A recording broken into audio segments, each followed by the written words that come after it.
Lacan, nous et le réel, 72e séance. Vous écoutez? Oui, mais est-ce que vous y attrapez un petit quelque chose qui ressemble à du réel? Dans la difficile tâche de vous faire entendre ce soir, disons, quelque chose. On entend?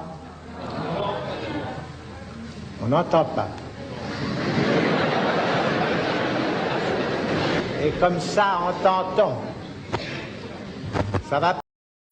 Alors cette séance est un petit peu particulière puisque je vais faire état d'un texte que j'ai écrit suite à une discussion avec ma très chère Ariane Bileran, que je considère, comme vous le savez, comme,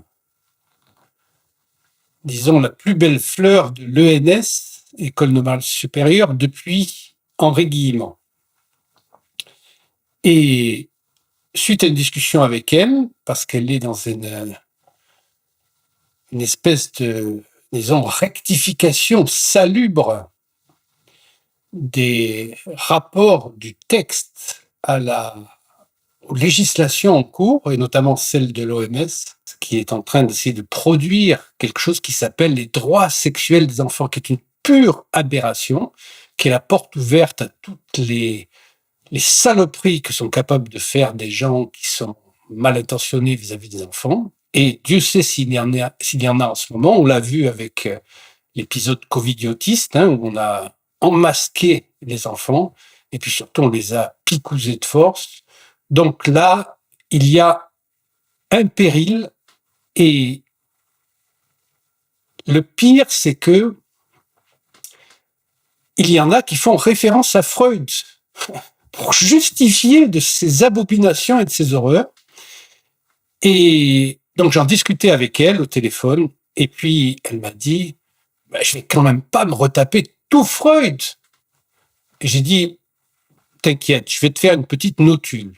Évidemment, ça ne pouvait pas être une petite notule, puisque ce sont des choses complexes. La pensée de Freud est complexe. La pensée de Freud est complexe à l'égal de la complexité du monde et surtout la complexité de l'homme, c'est-à-dire notre perception de nous-mêmes qui apparaît aujourd'hui comme extrêmement simplifiée par le monde informatique, qui lui, justement, ne fait pas appel à la troisième dimension, puisque vous savez que c'est ou 0 ou 1, c'est ce qui donne le monde totalitaire. La vérité, elle est autrement plus complexe que ça, puisque la vérité touche au réel, comme on le sait depuis Lacan, et sa formulation célèbre par rapport à une approche qui est donner d'autres coordonnées au sujet.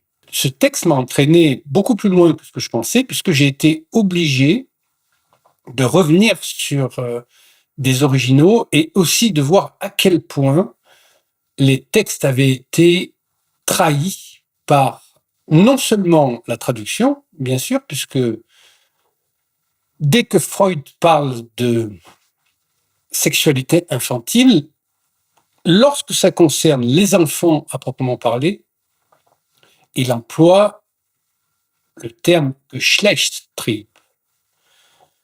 Et Geschlechtstrieb, ce n'est pas Sexualtrieb. Et donc, ce n'est que très tardivement que Geschlechtstrieb a été traduit au PUF par pulsion sexuée à la place de pulsion sexuelle. Mais c'est faux. C'est-à-dire, Geschlechtstrieb, ce n'est la pulsion Geschlechtstrieb telle que l'a décrit Freud et telle qu'on peut en retrouver la trace dans l'étymologie allemande.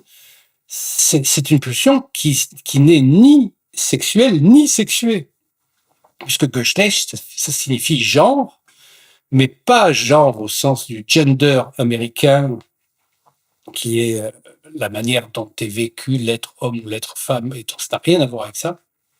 C'est espèce, Geschlecht en tant qu'espèce humaine. Parce que, disons, la manière dont Freud travaille, c'est une observation des plus rigoureuses, et il ne dit pas que l'enfant est un pervers polymorphe, il dit qu'il a une structure polymorphiquement perverse, tout simplement pour dire quelque chose qui est que la pulsion préexiste aux objets. Les objets ne sont là que comme possibilité à la pulsion de se fixer quelque part. Mais ce n'est pas l'objet qui détermine, qui éveille la pulsion. La pulsion est là, et un objet qui est trouvé sur le chemin de l'enfant ou même de l'adulte, ce n'est pas une trouvaille, c'est toujours l'espoir d'une retrouvaille, parce que l'objet de la psychanalyse est toujours déjà perdu et à jamais atteignable, puisqu'il s'agit du corps de la mère, et que le corps de la mère n'est pas le corps de la mère, pour l'enfant en tout cas. L'enfant, lui, quand il se met à téter le sein ou à vouloir téter comme ça, c'est pas le corps de la mère, c'est son corps à lui. Il n'y a pas de différence au départ, puisqu'il vient de ce corps-là. Il se trouve dans une position d'avoir été arraché à son propre corps. Et donc, tout le travail va consister, pour l'enfant, à se construire un corps de manière coextensive avec l'éveil de sa pensée. Et là, bien sûr, il nous faut imaginer qu'un enfant, il n'a pas de corps. Son corps, lui, est extérieur. Il a été décentré par rapport à lui, excentré. Et c'est par rapport au corps de la mère qu'il va essayer de se construire. Et bien sûr, il n'est qu'une tête, c'est-à-dire une pure pensée. Il n'y a pas encore de matériel symbolique, il n'y a pas encore de mots, il n'y a pas encore de possibilité d'articuler une syntaxe, d'avoir un vocabulaire à sa disposition. Il y a juste une sorte de possibilité psychique de s'imaginer et de se construire de manière projective par rapport à un corps qui lui est devenu étranger, autre. Et donc, il a ce corps en face de lui. Et la Geschlechtstrieb, justement, cette pulsion d'espèce, c'est ce que découvre Freud, c'est que il est séparé de son propre corps, il n'y est relié que par l'image, et il a lui-même l'image d'un corps à se constituer. Donc, il va se reconstruire un corps, suite à la naissance, à partir des soins maternels. La Geschlechtstrieb constitue donc une découverte décisive de Freud dans la saisie de la construction de l'enfant. Aucun auteur, à ma connaissance, n'a clairement reconnu la régularité d'une pulsion de genre, d'un Geschlechtstrieb, durant l'enfance. Une fois adulte, nous ne savons rien de tout cela par nous-mêmes, remarque-t-il dans ses 3 essais sur la théorie sexuelle. Or, cette pulsion de genre freudienne reste encore à ce jour non seulement négligée dans les traductions, mais encore pratiquement jamais prise en compte par la littérature psychanalytique. Or, Freud insiste pour différencier la Geschlechtstrieb et la Sexualtrieb, la pulsion de genre lui apparaissant, à proprement parler, comme anobjectale, non marquée a priori par des objets extérieurs, comme c'est le cas dans la culture grecque antique où la pulsion antécède les objets et prévaut donc sur eux, à la différence de la pensée judéo-chrétienne, pour qui l'objet extérieur est valorisé aux dépens de la pulsion, en la surdéterminant au point de faire oublier que la pulsion tourne toujours autour d'un trou. Les trous dans la syntaxe, c'est des trous partout, il est troué. Il y a une phrase de Michaud qui dit « je suis né troué ». Effectivement, nous sommes tous nés troués, et donc l'origine de ce qu'on va appeler la sexualité, mais qui n'est pas une sexualité au sens où on l'entend chez les adultes. On peut définir la sexualité comme, disons, une certaine manière d'éprouver du plaisir jusqu'à la jouissance, tout en évitant, bien sûr, la procréation, puisque la sexualité se définit d'une certaine manière comme l'évitement de la procréation, c'est-à-dire si la procréation est la finalité, donc la reproduction de l'espèce, la sexualité, c'est la jouissance qui est associée à cette finalité, sans la finalité elle-même. Donc, il va y avoir une recherche active à la fois des stimulations, des excitations et aussi de la satisfaction de ces excitations. Alors, c'est là où Freud, justement, précise, enfin, c'est là où la précision de Freud est importante, parce que ce qu'éprouve le bébé, donc, qui est en cours de se construire un corps, ces premiers moments de plaisir, Lust, je vous rappelle quand même que le travail se fait sous l'égide de ce que Freud a appelé Lustprinzip, c'est-à-dire le principe de plaisir. Et donc, le premier plaisir que va éprouver l'enfant, il va le faire sur le mode d'une satisfaction. Cette émergence du sujet, corrélative de l'élaboration de l'image du corps, passe donc par plusieurs étapes. L'enfant aura commencé par se sentir en osmose avec des bouts du corps maternel qui lui procurent apaisement et satisfaction, après qu'un certain manque se sera fait sentir avec la désagréable sensation d'avoir subi une perte initiale qui, heureusement, peut se trouver compensée par l'autre maternel secourable dont les soins viennent colmater son corps vécu comme incomplet, fragmenté, troué.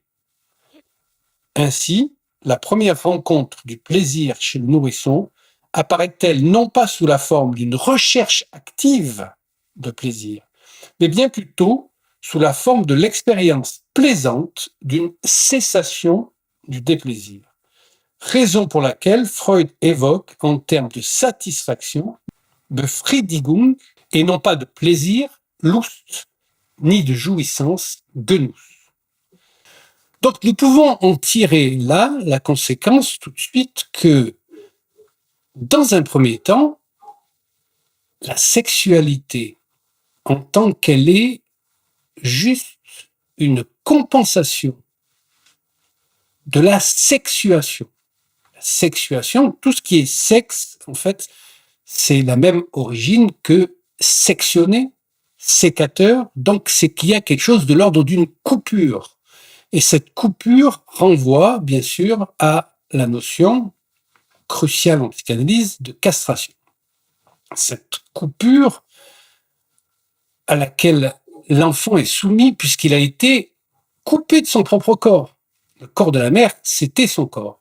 Et donc, il va essayer de retrouver quelque chose de l'ordre de ce corps-là, mais la mère apparaît dès lors, dès le départ, comme un objet qui est toujours déjà perdu, puisque pour qu'il puisse se rendre compte qu'il n'a pas de corps et que son corps, il en est séparé par un trou, par un abîme, par quelque chose qui fait qu'il n'y a plus accès, eh bien, il aura fallu, au futur antérieur, qu'il se soit retrouvé sans ce corps. Pour pousser un peu plus loin la précision, remarquons que Freud évoque cette expérience vécue de satisfaction, mettant en scène l'action spécifique maternelle comme introduisant une modification dans le monde extérieur qui consiste en l'introduction de nourriture produisant le double apaisement physique et psychique. Action qui sera une fois de plus trahie dans la transcription. Freud écrit d'abord Nahrung sein in Vor, introduction de nourriture, qui sera curieusement corrigée dans les deux éditions allemandes par Nahrung Zufuhr, apport de nourriture, terme plus courant qui passe sous silence la dimension de l'intrusion du sein ou de la tétine, susceptible de provoquer chez le nourrisson une première différenciation entre son corps propre et les fragments du corps maternel qui jusqu'alors ne pouvaient avoir lieu. Cette différenciation trouve sa correspondance dans l'écart entre son état corporel et son vécu psychique qui sera venu corroborer l'écart progressivement instauré entre extérieur et intérieur. Donc, ce n'est que dans un après-coup qu'il peut se rendre compte, d'une certaine manière, qu'il a été privé de corps et que le travail maintenant part une sorte de mystère, qu'il aurait une affinité particulière avec l'image de son corps. C'est ainsi que commence à se mettre en place, pour le nourrisson, le passage de la chair, der Körper, au corps animé, der Leib, et c'est aussi ici que die Lust, le plaisir, fait son apparition, en tant que terme complexe, puisqu'il désigne à la fois les excitations, sources de tension, et l'apaisement de ces tensions dans l'expérience de la satisfaction. Pour Freud, en effet, le plaisir du petit enfant ne fait pas d'emblée l'objet d'une recherche orientée vers l'extérieur. Il arrive toujours d'abord comme cessation des tensions ayant provoqué le déplaisir, la satisfaction se manifestant de prime abord comme abolition du déplaisir. Il n'y a donc pas, a priori, dans la perspective freudienne, de quête active du plaisir. Et c'est seulement après avoir pu établir une première différence entre les bouts du corps maternel et les fragments du corps propre qu'entre en jeu la première possibilité du plaisir, Lust, à proprement parler, avec l'apaisement des tensions dans le fait de sucer, téter ou aspirer, saugen, que l'enfant peut désormais provoquer pour lui-même par l'action de suçoter, lutschen, son pouce ou un objet extérieur. Il sera dès lors entré de plein pied dans ce qui a été annoncé plus haut comme pulsion de genre, der Geschlechtstrieb, qu'il est encore tout à fait fautif de traduire par pulsion sexuée pour la bonne raison que le genre que signifie Geschlecht n'est rien d'autre que le genre humain, l'espèce humaine en tant qu'elle est corrélée à l'image d'un corps humain, unifié. François Dolto parlera d'image inconsciente du corps qui antécède la division sexuelle, non encore intervenue à ce stade des possibilités de conception et représentation infantile. Donc il se reconnaît dans l'humanité, le corps de l'humanité. Et bien sûr que dans un premier temps, le plaisir éprouvé par l'enfant, par le nourrisson, va être tout simplement une cessation du déplaisir. Le déplaisir se fait jour par un excès d'excitation, de tension sur le corps, et le soin maternel, que ce soit le fait de donner à manger, de nettoyer, de justement toucher le corps, mais aussi et surtout toucher le corps par la parole, c'est-à-dire dès que la mère parle directement à l'enfant en s'adressant avec lui, c'est la meilleure manière de le toucher, parce que là, ça résonne, et nous verrons que ce n'est pas pour rien que Lacan va parler de la pulsion comme d'un écho qu'il y aura eu une parole dans le corps. Les pulsions, c'est l'écho dans le corps du fait qu'il y a un génie. Ça, c'est très important, parce que ça veut dire que le corps est déjà construit autour d'une parole. Si la sexualité infantile, telle qu'elle apparaît dans les 3 essais, permet de mettre à jour quelques-uns des ressorts de la sexualité humaine par l'investigation de ses origines, pour ce qui concerne les enjeux propres à l'enfant, il s'agit ni plus ni moins que de sa construction, celle de son corps à partir de son psychisme en fonction duquel il élabore son image. En effet, le sujet se reconnaît dans une expérience originale, comme séparé de sa propre image et comme ayant un certain rapport électif avec l'image de son propre corps.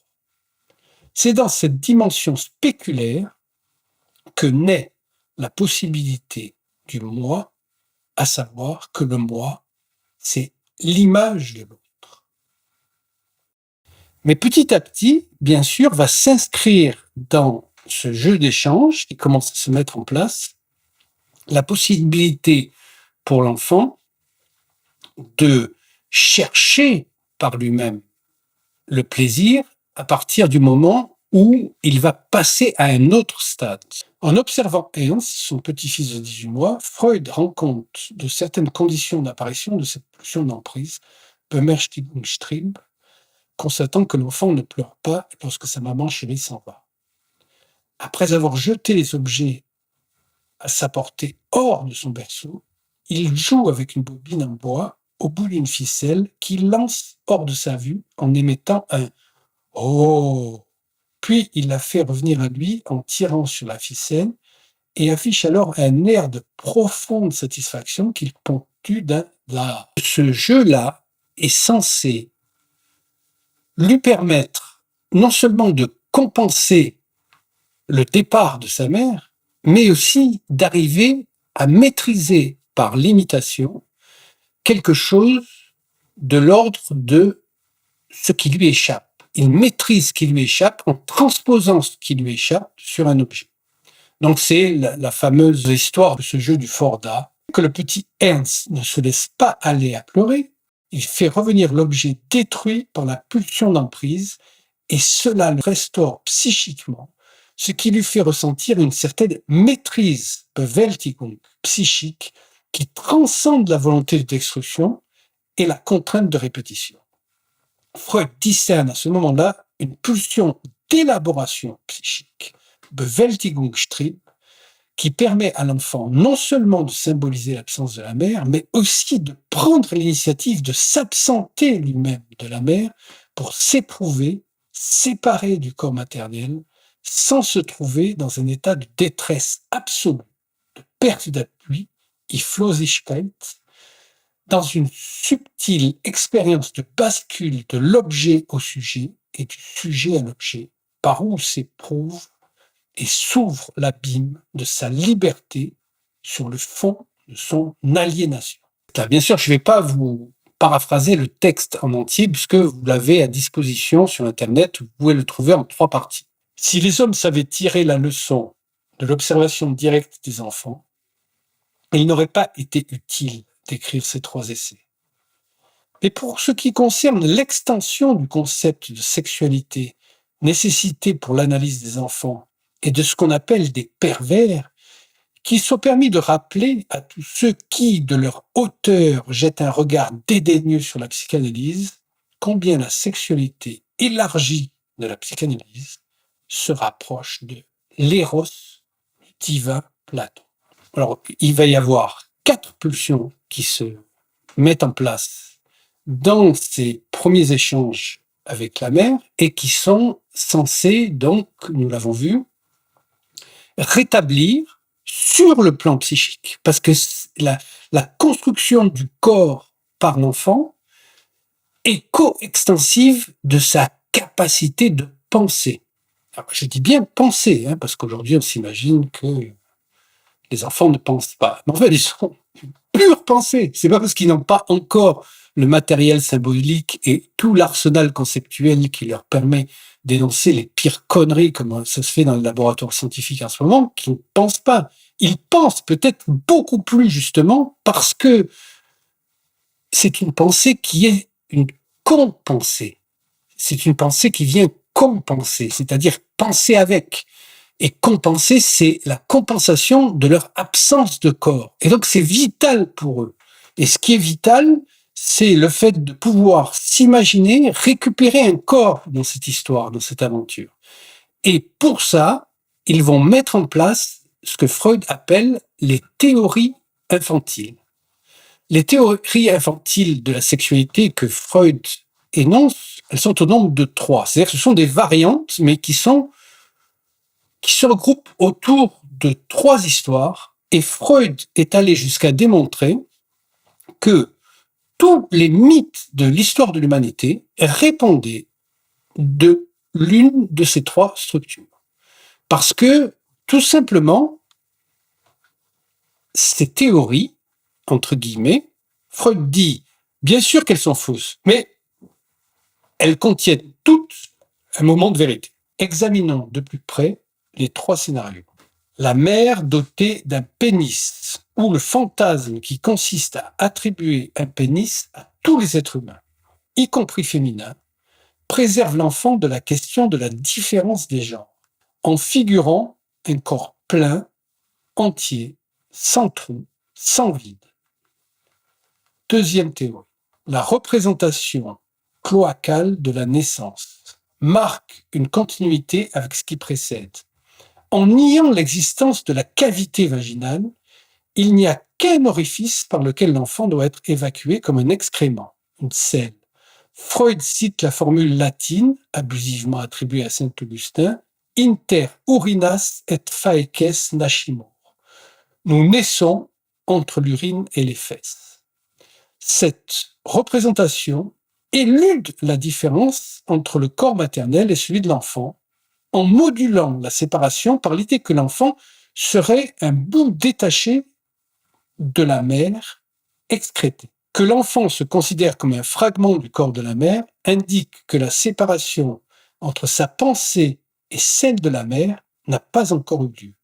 L'unité corporelle mise en scène dans la première théorie sexuelle infantile s'est déplacée au niveau psychique. Il n'y a pas de séparation des psychés. L'enfant en est au stade d'un appareil psychique pour 2 corps. La troisième théorie poursuit la logique compensatoire des 2 premières, en préservant l'idée du un, de la place unique. Cette conception plus tardive est étiquetée de sadique. Le coït est perçu comme une violence dont l'enfant trouve témoignage par les cris et gémissements qu'il aurait cru entendre, les traces suspectes sur la couche des parents. Cette représentation met en scène ce qui semble une opposition où le faible passif disparaît sous la domination du corps fort actif. La poursuite de l'idée d'unité du corps propre se soutient du déni de la différence sexuelle, car il n'est question ici que d'affirmer une position identitaire répondant de la pulsion identitaire, Geschlechtstrieb. Je fais une petite citation de Jacques Lacan. Les actes spontanés d'un enfant sont quelque chose de beaucoup plus direct et plus vif que les conceptions mentales d'un être adulte, après que de longues années de crétinisation amplificatoire que constitue le commun de ce que l'on appelle l'éducation. Donc c'est à partir de ces 3 théories, entre guillemets, parce que vous savez que les théories, en vérité, c'est autre chose que ça, mais disons, l'usage des signifiants fait qu'on les appelle théories. Elles ont malgré tout quelque chose de parfaitement juste, c'est-à-dire une logique qui permet à un enfant de se construire harmonieusement. Nous sommes là au départ. Et au départ, il y a une stratégie qui, bien qu'elle soit inconsciente, est extrêmement bien fondée chez l'enfant pour pouvoir se construire un corps et progressivement arriver jusqu'à ce moment qu'on voit dans tous les tableaux de la Vierge de l'enfant, ou au bras de sa mère, ou du substitut maternel, parce que bien sûr on parle de mère par facilité, je dirais, mais Freud n'hésite pas à employer, à substituer à mère aussi la notion de Urvater, c'est-à-dire le père primordial. Donc c'est pas là une question de division sexuelle, mais c'est, disons, le corps maternel, et très souvent, vous le savez, Dieu est du côté de la mère, c'est-à-dire qu'il n'y a pas encore de division, puisque la division se fait plus tard.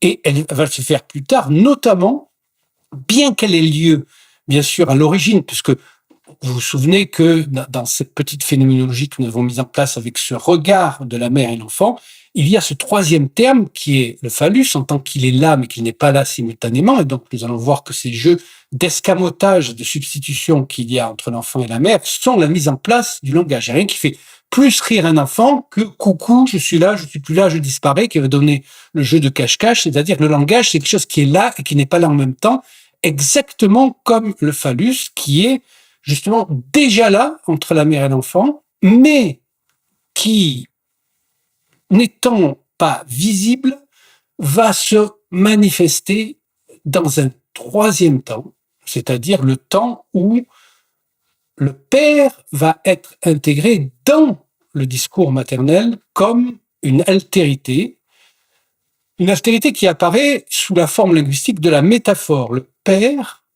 c'est une métaphore de la mère, c'est-à-dire que c'est un au-delà de la mère et qui fait déjà partie de l'ordre langagier. C'est la manière dont se construit l'enfant et c'est la seule manière pour lui de pouvoir, avec cette mise en place de ces théories sexuelles et de ces expériences de manque et de maîtrise, d'emprise même, on va le voir, lui faire prendre confiance en lui et passer donc au stade de l'Oedipe, qui, je vous le rappelle, bon, il faut revenir quelques séminaires en arrière, va lui permettre de choisir son objet sexuel dans l'autre sexe, le sexe qui n'est pas le sien. Puisque il y a quand même une logique à tout ça, c'est que ce qui prédomine l'ensemble de tous ces processus, c'est la fonction de la reproduction. C'est-à-dire que nous sommes, comme toutes les autres espèces sur cette planète, soumis a priori à une puissance qui est de reproduire l'espèce. Il s'agit d'être au service de l'espèce. C'est pour ça que quand on parle aujourd'hui du collectif, de société, etc., bien sûr qu'on ne peut pas faire corps avec une société aussi malade, aussi délirante et débile que la nôtre aujourd'hui. Donc, avec qui faisons-nous corps si ce n'est avec l'espèce humaine? Nous sommes des représentants de l'homme avec un grand H, et donc nous sommes soumis en tant que tels à cette puissance-là qui fait que nous sommes dominés par la reproduction et le fait de justement privilégier nos descendants. Alors c'est là où on se rend compte que nous sommes dans une société extrêmement malade, puisque ce qu'on appelle la société occidentale, mais je préférerais dire occidentée, puisque ça n'a rien à voir avec, disons, l'origine de cette société qui se situe chez les Grecs anciens. Nous allons y revenir tout à l'heure avec la notion de, disons, de pulsion et d'objet, puisque c'est là que ça s'origine. Eh bien, aujourd'hui, nous vivons dans une société où il a été perdu de vue l'essence même de chaque être qui, comme dit Spinoza, doit perdurer dans son être, ce qui veut dire être soumis à l'espèce et en même temps assumer la position subjective, en tout cas pour les humains, qui les amène vers une singularité absolue de leur propre sujet. La pulsion est du côté du sujet, comme le souligne Freud, car pour lui, la pulsion, trip, n'est pas à confondre avec l'instinct, instinct. Je cite Freud, « Les pulsions sont des êtres de mythe grandioses par leur indétermination. La notion de mythe impliquant structure, alors que l'instinct est un savoir inné qui met en rapport l'animal et son environnement. L'Umwelt de l'homme est toujours déjà médié par le langage, raison pour laquelle le sujet humain déploie ses pulsions orales, anales, génitales, scopiques et invocantes comme autant de montages langagiers.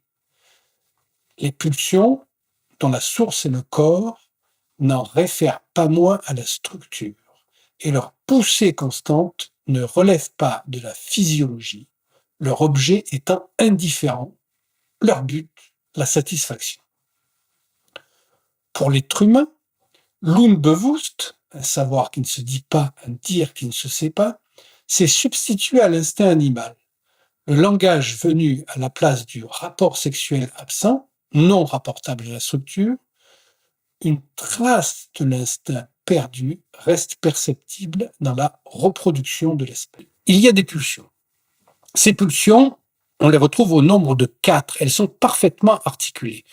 Donc, la Geschlechtstrieb, qui est cette pulsion, disons, de retrouver quelque chose de l'espèce humaine, à partir de quoi l'enfant peut modéliser son propre corps.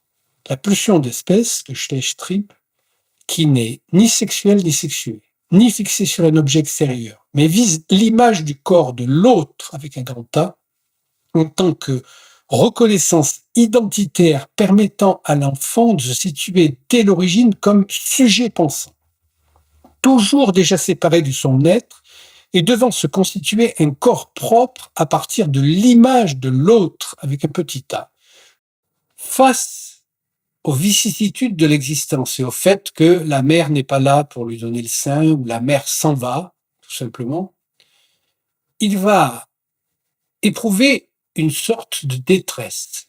Hilflosigkeit, dit Freud, une sorte de détresse absolue, de manque d'appui. Et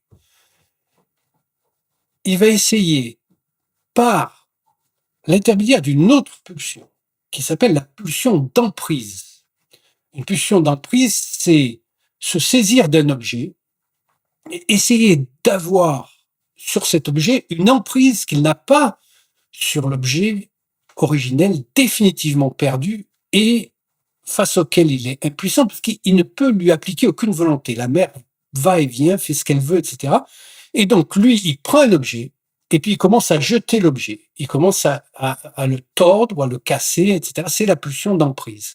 Ceux qu'on appelle les casseurs, par exemple, en restent à ce niveau-là de la pulsion d'emprise, cherchant à entrer dans le secret des choses ou des autres en les brisant.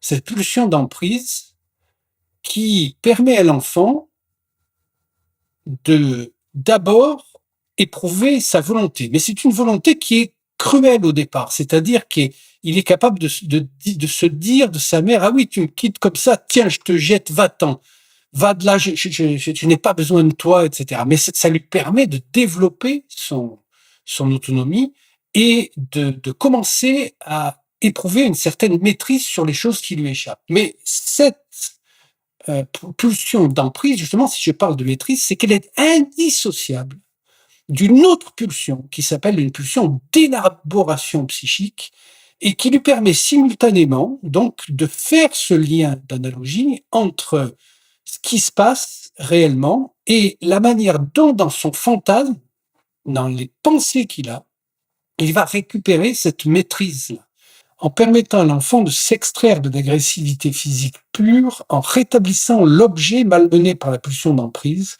en le faisant revenir.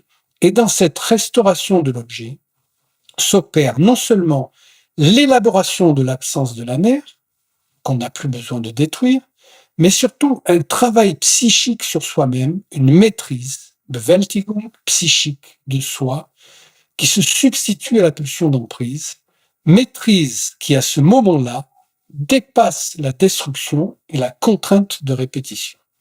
Donc, nous avons cet enfant-là qui,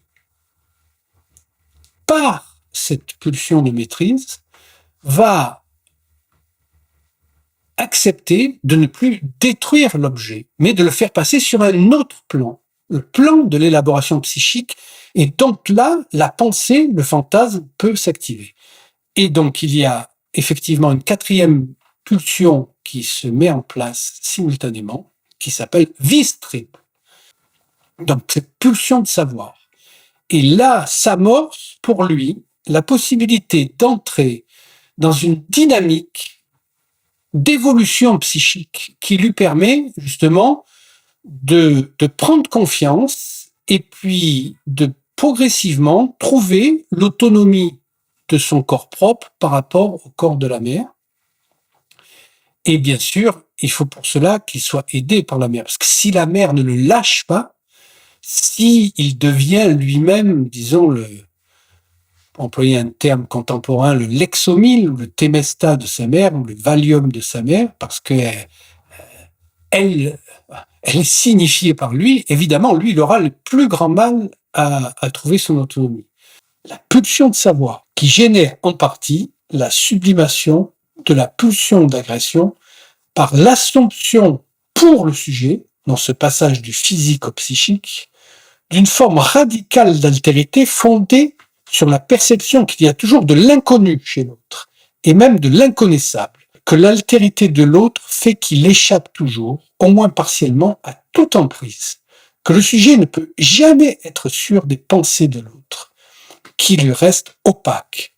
La cure analytique apprendra au sujet à renoncer à vouloir savoir a priori ce que pense l'autre, pour apprendre à l'écouter, puisque les corps sont séparés, les pensées doivent être séparées tout aussi bien. Au final, disons, dans toute cette généalogie de l'émancipation et de la construction d'un sujet, qui correspond à la construction d'un corps, je vous rappelle que les deux dimensions sont indissociables, puisque la pensée est vraiment corrélative de nos possibilités humaines, étant donné que nous sommes des par-lettres, des êtres de langage. Nous sommes déjà entièrement colonisés par la parole, et donc les lois de la parole s'imposent aux autres lois, aux lois physiques que nous connaissons, parce que ça passe par l'intermédiaire de notre subjectivité, et nous sommes surdéterminés par cette parole qui nous constitue.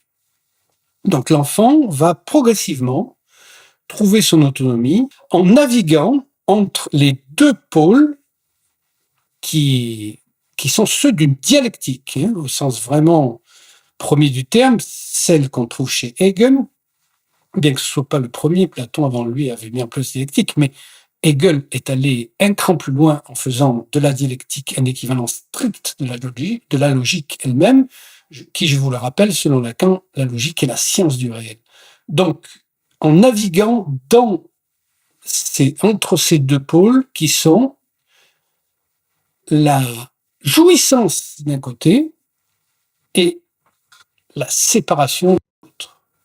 Donc la jouissance, ici, est à entendre, bien sûr, non pas comme un plaisir supérieur, mais plutôt comme le fait de se fondre soi-même et de s'oublier dans quelque chose de plus large, plus vaste que soi. C'est retrouver un état où il n'y a plus cette tension de séparation. Donc ça, c'est la jouissance. Mais évidemment, il y a une limite à la jouissance. Vous connaissez la phrase de Lacan, ça va de la chatouille à la flambée d'essence. Donc, il y a une limite qui est la mort. Et le jeu consiste à se situer au mieux dans cette dialectique entre jouissance et séparation. Et la séparation, elle est déjà inscrite en nous. Elle est déjà inscrite comme une sorte de devoir éthique de se constituer dans la singularité absolue de son sujet. Donc c'est là où il n'y a plus, comme dans la phase de la deuxième théorie sexuelle infantile dont je vous parlais tout à l'heure, où il y avait deux corps, un séparé de l'autre, mais une seule pensée. C'est pour ça que les paranoïaques vont essayer à chaque fois de connaître avant la pensée de l'autre, etc., s'imaginer qu'on lit dans leur tête, etc. On l'a vu la dernière fois, ça correspond à un certain stade chez l'enfant où il ne peut pas encore s'imaginer que sa mère, ou bien le substitut de sa mère, lit directement dans ses pensées, puisque il y aurait une seule psyché pour deux corps. Or, il s'agit de se séparer, et donc qu'il y ait deux corps, mais aussi deux psychés. Donc, en fait, il y a l'assumation, plutôt, il y a l'assomption, parce que c'est le terme exact, l'assomption pour l'enfant du fait d'avoir un système psychique qui lui soit propre, intégralement propre. Donc, il y a une dialectique entre jouissance et séparation. Évidemment, vous l'avez compris par rapport à ce qui se passe aujourd'hui, la jouissance, c'est la soumission. Quand on relit la soumission volontaire de la Boétie et ce qui s'est passé là pendant le covidiotisme, et encore maintenant, nous sommes encore en plein dedans dans le covidioclimatisme, c'est-à-dire la soumission à quelque chose qui est absurde, qui sont les règlements qui sont donnés par des gens qui ont des intérêts dans l'affaire. alors il y a quelque chose de l'ordre d'une soumission qui est liée à cette jouissance de se sentir un bon citoyen parce qu'on fait toutes les niaiseries, comme diraient mes amis québécois, qui nous sont demandées par les gouvernements et par les grandes entreprises. Hein. Ça, cette soumission-là est une jouissance. Et la souffrance, la douleur, bien sûr, elle est du côté d'assumer la séparation d'avec ces commandements-là. Alors, bien sûr que tout dépend de à quoi nous nous soumettons et jusqu'à quel point, selon quel protocole, nous jouons la séparation de notre sujet. Ce que découvre Freud avec ce système de pulsions, c'est que les pulsions, si elles sont l'écho d'une parole dans le corps, c'est qu'elles sont effectivement du côté du sujet.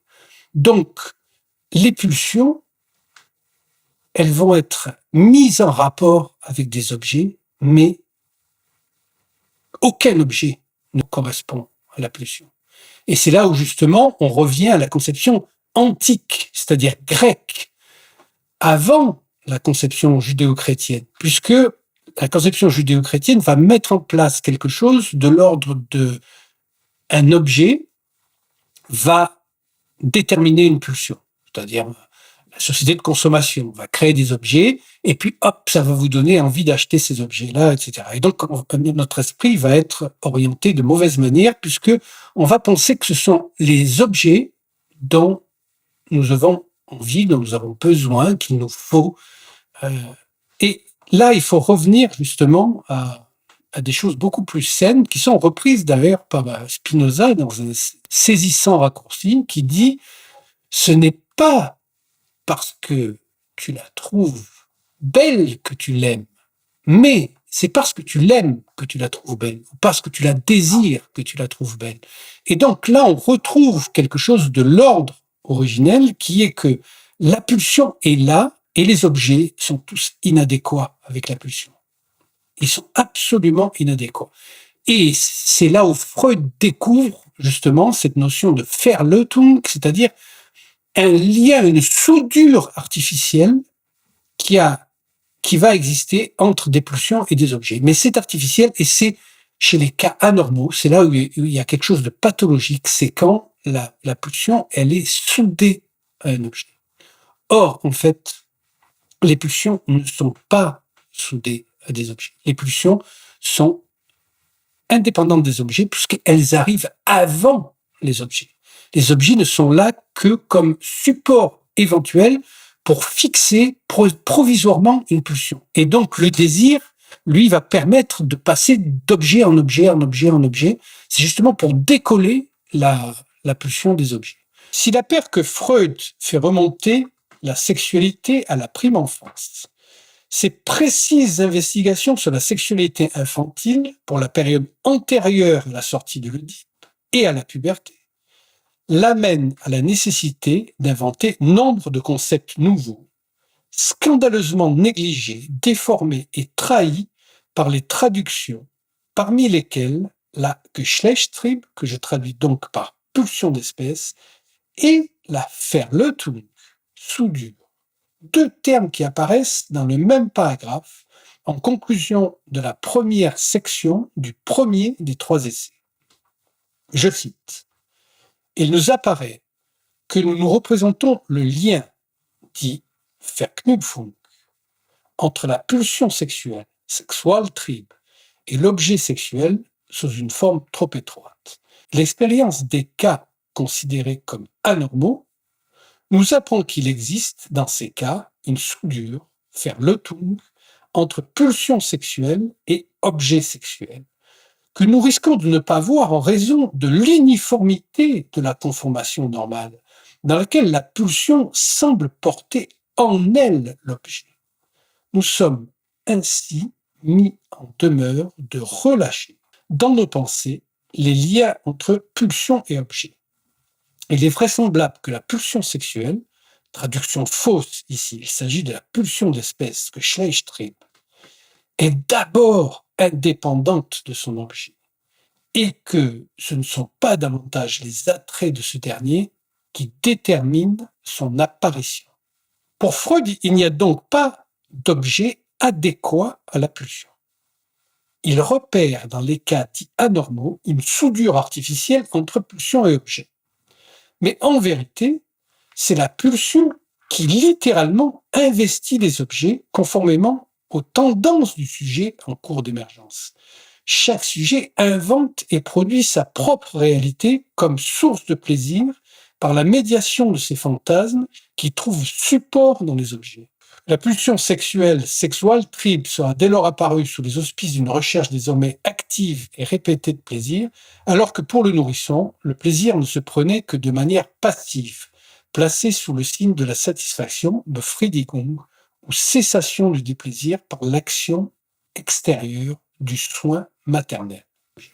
Donc nous avons là une exemplification, rien moins que la phrase de Lacan, il n'y a pas de rapport sexuel, parce que justement, la pulsion et la sexualité de l'enfant va se décider en fonction de ce qui se passe dans la famille et donc de l'amour qui lui est donné, du fait qu'il ne soit pas déjà pris dans quelque chose de perverti, parce que évidemment, sortir un enfant artificiellement de sa phase de latence, disons entre 2e et 5e année ou après le DIP, et avant la puberté, c'est prendre le risque, comme ça se passe aujourd'hui. Vous savez que la plupart des faux psychanalystes, et ils sont innombrables, ils sont l'immense majorité à avoir chuté dans l'espèce de folie américaine des gender studies, etc. Aujourd'hui, ils se croient hyper modernes, alors que c'est le plus ringard de tous, comme Jacques-Alain Miller, bien sûr, qui n'a jamais rien compris à la psychanalyse, donc qui va être de tous les pseudo-combats féministes, transgenristes, etc.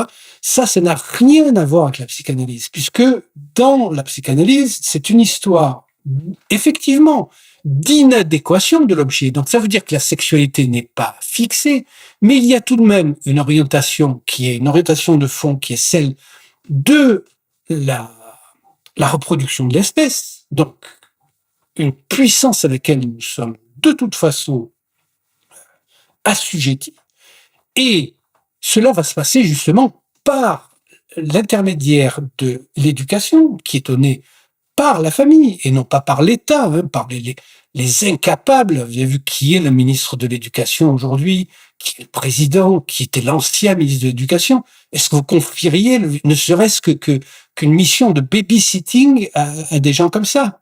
C'est même avec des caméras dans la pièce, c'est impossible. Donc, vous voyez que ça se passe sur le plan vraiment de l'intimité familiale et que cette intimité-là dans l'éducation doit permettre notamment par l'Oedipe. Vous savez que les mauvais psychanalystes, pour eux, Freud s'est dépassé. Mais ou Marx s'est dépassé, Platon s'est dépassé, etc. Bien sûr, avec, on s'imagine bien, avec Judith Butler, c'est beaucoup plus avancé. Non, mais franchement, ça, c'est rigolo. Donc, vous avez là, en ce moment, une négation de l'Oedipe. Mais les 3 phases de l'Oedipe, vous avez remarqué qu'il y a toujours 3. Quand il y a du réel, il y a toujours 3. Donc, les 3 phases de l'Oedipe sont indispensables justement pour la structuration psychique et le choix de l'objet sexuel. Et ça passe par justement quelque chose qui est de l'ordre de la culture. Aujourd'hui, par exemple, vous savez que dans tous les classiques de littérature jeunesse, il y a des réformateurs qui ont enlevé tous les passages simples, soi-disant parce que c'est trop difficile pour les enfants. Comme disait l'autre, les limites de mon monde sont les limites de mon langage. Donc, par un appauvrissement du langage, en quoi constitue bien sûr l'écrasement de 3 dimensions à 2, et puis le calque du français sur l'anglais, qui est une langue simpliste, sans aucune nuance. Alors, auparavant, ce n'était pas le cas, parce qu'il y avait la puissance de la langue anglaise originelle, précédente, celle de Shakespeare. D'ailleurs, on a relu Hamlet il n'y a pas longtemps, c'est absolument fantastique, c'est d'une puissance rare, mais ce n'est pas du tout l'anglais qu'on parle aujourd'hui, qui est un anglais simpliste, il n'y a aucune nuance, et donc il est impossible de faire émerger une pensée de la langue anglaise actuelle. C'est absolument impossible. Donc l'écrasement du français par modélisation sur l'anglais. La plupart des gens aujourd'hui parlent d'une espèce de sabir avec des mots anglais glissés au milieu, etc., des mots de la technologie en plus. Donc nous avons une possibilité là, à la fois d'effondrement de ce qu'on appelle la société occidentale, mais je vous l'ai dit que je préfère appeler la société occidentée parce que ce sont des occidentés du chemin de pensée.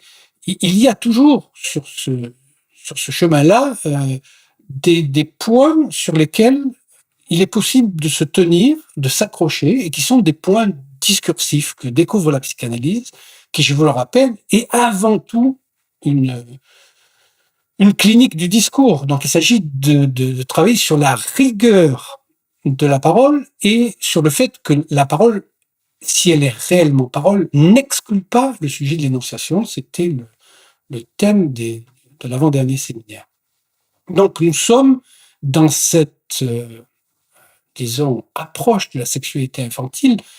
Ça va beaucoup plus loin que la sexualité elle-même telle qu'elle va pouvoir se déployer après ça, puisque la plupart de ces expériences, les adultes l'oublient complètement. Et donc, ils la refoulent, il n'en reste rien. Mais il reste tout de même, dans la structure, quelque chose de l'ordre de ces trois théories. Les trois théories, je vous rappelle, donc, qui vont donner donc une forme de bisexualité psychique, hein, qui va être normalement mise à l'épreuve dans l'Oedipe, de devoir choisir, c'est un devoir, choisir l'objet sexuel dans l'autre sexe. La phase, justement, dite paranoïaque, avec qui correspond à la pulsion d'emprise, mais qui correspond aussi au fait de ne pas vouloir se dissocier de la pensée de l'autre. Donc c'est ce qui est à apprendre en psychanalyse, il est impossible de savoir ce que pense l'autre. Impossible. À moins qu'il ne le dise. Et donc, il s'agit moins d'une activité divinatoire, pseudo-intuitive ou je ne sais quoi, que d'ouvrir l'oreille et d'entendre qu'il dit quelque chose et qu'il ne sait pas ce qu'il dit. Donc, d'entendre, ça permet de sortir de cette phase-là. Et la troisième phase, bien sûr, qui va être la phase de la perversion, qui est aujourd'hui questionnée, puisque c'est sur cette base-là que Ariane m'avait demandé de lui faire une petite note. Enfin, non, c'est moi qui m'étais proposé de lui faire une petite note. Vous savez que j'adore en plus Ariane.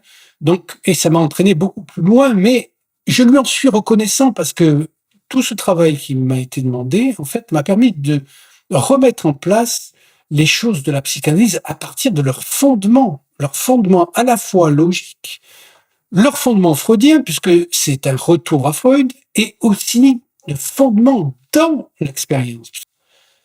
Au-delà du principe de plaisir, il raconte ainsi le passage du Forda au miroir. Un jour où la mère avait été absente pendant de longues heures, elle fut saluée en ce retour par le message « Pépé, oh !» qui parut d'abord inintelligible.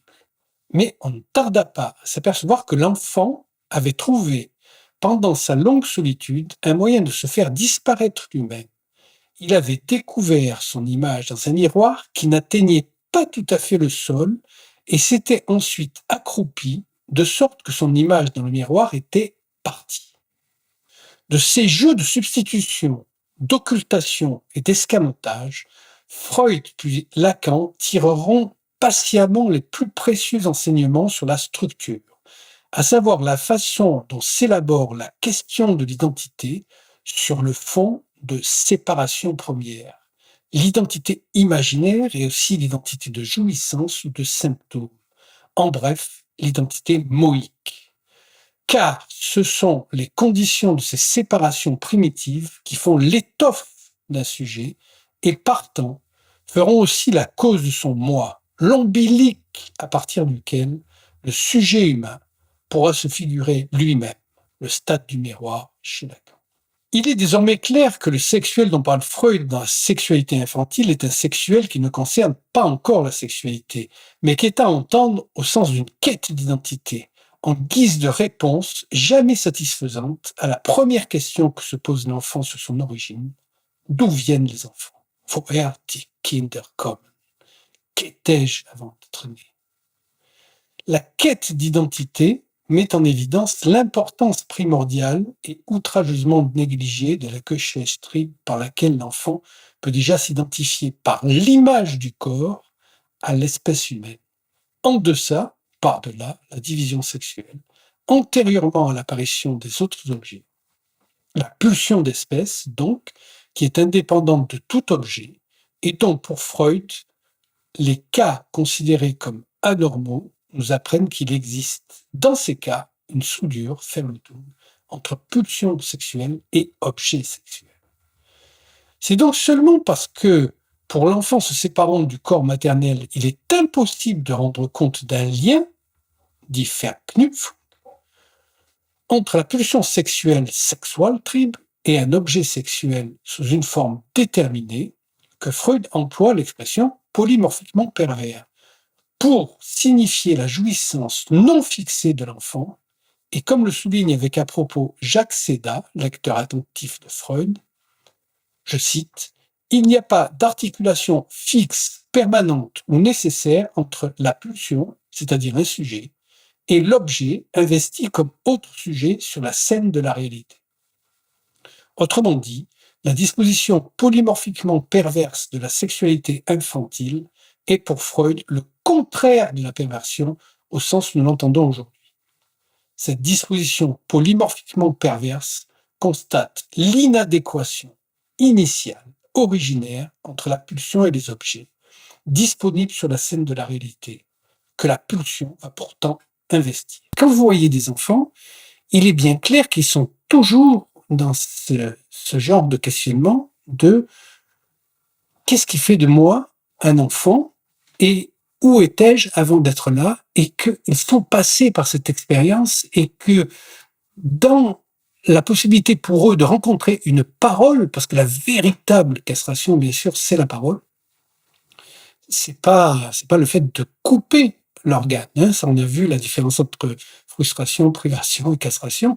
La castration, c'est le système symbolique qui fait que nous sommes d'abord référents à notre possibilité de parler et que le travail de l'analyse est à partir d'une possibilité pour l'enfant de se construire correctement. Il s'agit de ne pas gâcher ça en les sexualisant. C'est-à-dire qu'aujourd'hui, d'envoyer des drag queens dans les écoles, c'est monstrueux. C'est-à-dire que ça crée des brèches dans la psyché infantile. Ça va ouvrir des prédispositions à la prostitution, à toutes les perversions, et ça va les empêcher d'accéder à une certaine éducation, à une certaine discipline qui leur permettent d'accéder à la parole, parce que c'est intimement lié, le sexe et la parole, et l'accès à la parole. C'est impossible de les dissocier. D'ailleurs, le sexe lui-même, il est indissociable pour nous. En tout cas, toutes les espèces sexuelles, c'est-à-dire où il y a des mâles et des femelles, à la mort. La mort est la vérité du sexe. Tous les corps sexués sont voués à mourir. Ce n'est pas le cas des cellules, par exemple. Mais pour ce qui est du vivant en tant que sexué, la mort est intimement liée au sexe. Alors, il faut savoir, la mort, nous allons tous mourir. Hein.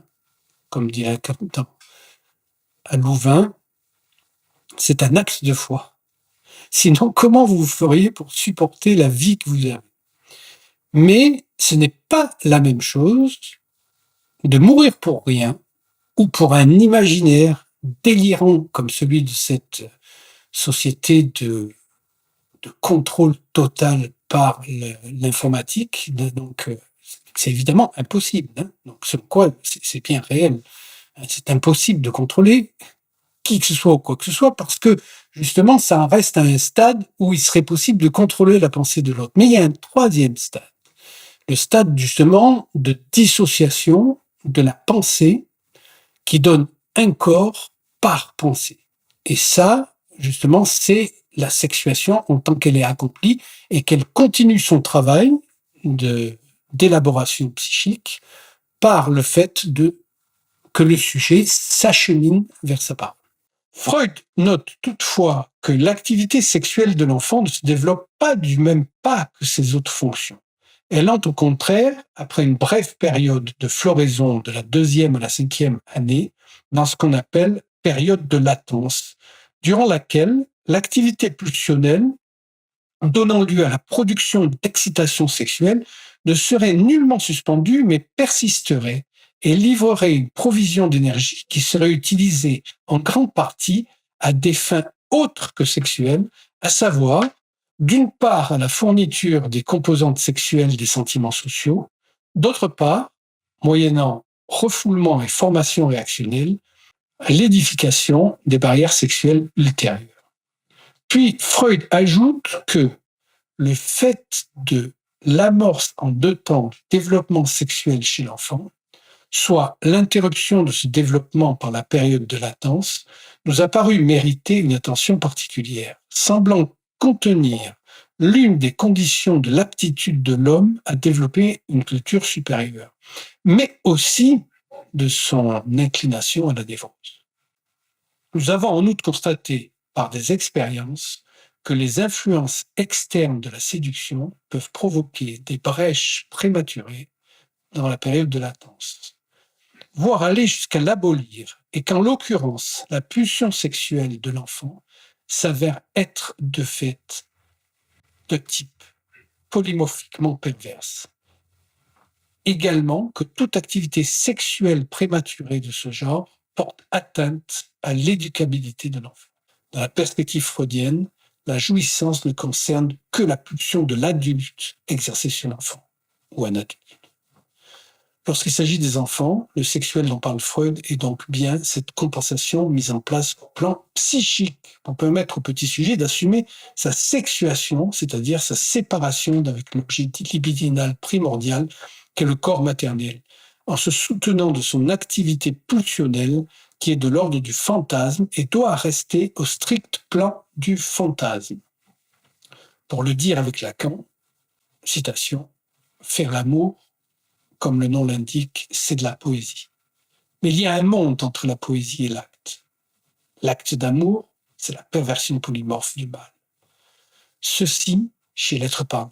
Il n'y a rien de plus assuré, de plus cohérent, de plus strict quant au discours freudien.